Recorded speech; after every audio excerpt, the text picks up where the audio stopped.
अब 31 तारीख तो आती नहीं सितंबर में, करस्पॉन्डिंग डेट एब्सेंट है इधर, इसलिए नीचे क्या लिखा है अभी जो मैंने सेक्शन पढ़ा उसमें, last day of that month, this last day of that month will be completed 1 month, मान लिया जाएगा महीना कंप्लीट।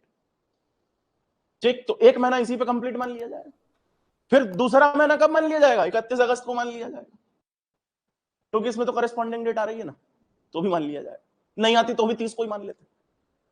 आप समझ रहे हैं? अगर नहीं आती तो भी, जैसे नवंबर में नहीं आती, 31 तो नहीं आ रही, इसलिए इस मंथ के एंड में ही मान लिया जाएगा कि तीसरा महीना कंप्लीट। और यहां भी डेट ऑफ मैच्योरिटी इसलिए क्या आ रही, सेम आ रही है, क्योंकि नवंबर में 31 नहीं होता, नवंबर में भी 30 ही है। तो लास्ट डे पे मैच्योर माना 30, इसके बाद कितने दिन, 1 दिसंबर, 2 दिसंबर और 3 इज द डे ऑफ, इसलिए दोनों केसेस में सेम आ रही है date of maturity. I hope that's clear. अब किसी ने पूछा है sir if it is issued on 31 March, तो इधर पे मार्च लिख लो, इधर पे अप्रैल लिख लो, उधर पे मई लिख लेना, इधर जून लिख लेना, आंसर आ जाएगा। फॉर्मूला बता दिया है मैंने, अब आप जो चाहे डेट अपने मन से सोचिए और लिखिए।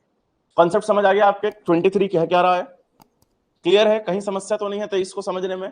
वही सब बात लिखिए जो मैंने यहां बताई आपको। दो चीजें ध्यान रखनी है आपको, करस्पॉन्डिंग डेट है तो corresponding date will be the completion of 1 month, corresponding date नहीं आ रही है उस महीने में, तो उस मंथ की जो आखिरी दिन है दैट विल बी कंसीडर्ड, जो आखिरी दिन है उस महीने का that will be considered as the end of the 1 month.